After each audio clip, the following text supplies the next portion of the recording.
कर्नाटक के राज्यपाल और दिग्गज नेता ठाकुरदास याथरचंद गहलोत के परिवार में चल रही घरेलू कलह जो है वो अब खुलकर सामने आ चुकी है। राज्यपाल के पोते की पत्नी दिव्या गहलोत ने अपने ससुर, सास, पति देवेंद्र गहलोत, साथ ही देवर और ननंद पर दहेज के लिए लगातार मानसिक शारीरिक प्रताड़ना, 50 लाख रुपए की मांग और शराब के नशे में मारपीट और साथ ही छत से धक्का देने जैसे आरोप लगाए हैं। इसी को लेकर पीड़िता दिव्या ने 4 पन्नों का विस्तृत आवेदन रतलाम एसपी को सौंपा है, जिसमें उसने कहा है कि 2018 में मुख्यमंत्री कन्यादान योजना के तहत धूमधाम से ताल में उसका विवाह देवेंद्र गहलोत से हुआ था। शादी के कुछ ही दिनों बाद ससुराल वालों ने दहेज के लिए 50 लाख रुपए मांगने का दबाव बनाया। रकम ना मिलने पर दिन में मारपीट होती थी, गाली गलौज होती थी, साथ ही मानसिक उत्पीड़न भी होने लगा। सबसे चौंकाने वाली बात तो ये है कि जनवरी 2025 में विवाद के दौरान ससुराल वालों ने उसे घर की छत से धक्का दे दिया, जिससे वो गंभीर रूप से घायल हो गई।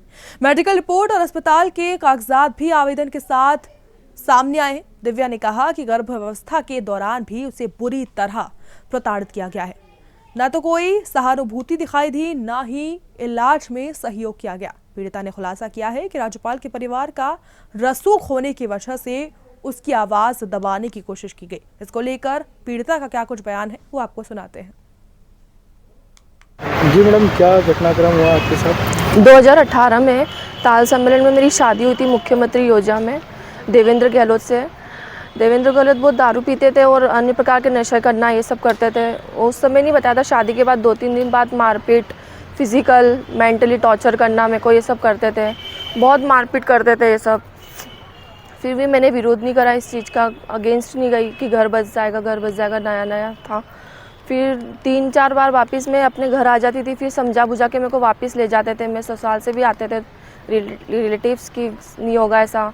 दहेज की मांग करना बार बार, 50 लाख रुपए तेरे घर से लेकर आ, ये सब करना।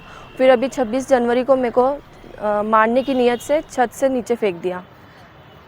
तो मेरा शोल्डर, स्पाइन और हिप रिप्लेसमेंट तीनों की सर्जरी हुई और हॉस्पिटल भी नहीं ले जा रहे थे मुझे। बहुत शाम को दूसरे दिन 4 बजे हॉस्पिटल ले गए इंदौर। फिर 7 बजे मेरा सब चालू हुआ, सर्जरी वर्जरी। और उसके बाद अभी 28 तारीख को मैं मेरी गुड़िया से मिलने गई थी, नुन्नू से, उससे भी नहीं मुझे मिलने नहीं दे रहे मुझे। मेरे पति को फिर मैंने फ़ोन लाया कि मुझे उससे तो मिलना ही है, तो मना कर दिया साफ कि उससे नहीं मिलने देंगे। आपके पति और पति का आपके क्या बैकग्राउंड है, कौन है? मेरा पति का नाम देवेंद्र गहलोत और पिता नाम जितेंद्र गहलोत, एक्स MLA आलोट, और दादाजी का नाम थावरचंद गहलोत, गवर्नर ऑफ कर्नाटक। कुछ शिकायत करी आपने इससे पहले?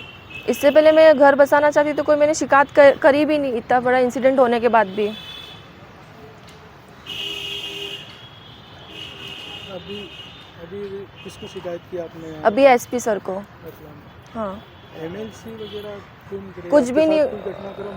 उनने दवा भी ऐसा बनाया था, वो पॉलिटिक्स बैकग्राउंड इतना स्ट्रॉन्ग है, तो फिर कोई कार्रवाई भी नहीं करी, डायरेक्ट इलाज कर दिया था।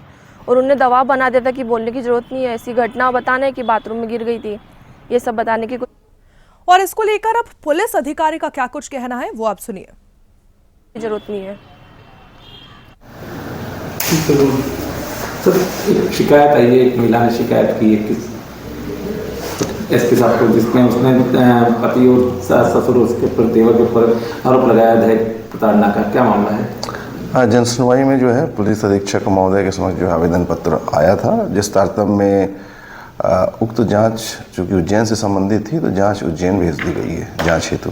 महिला का रतलाम निवासी है, उज्जैन निवासी? जैसे मैंने बताया कि प्रकरण की जांच उज्जैन हेतु भेजी गई है। अब निष्कर्ष वहीं से बताया जाएगा।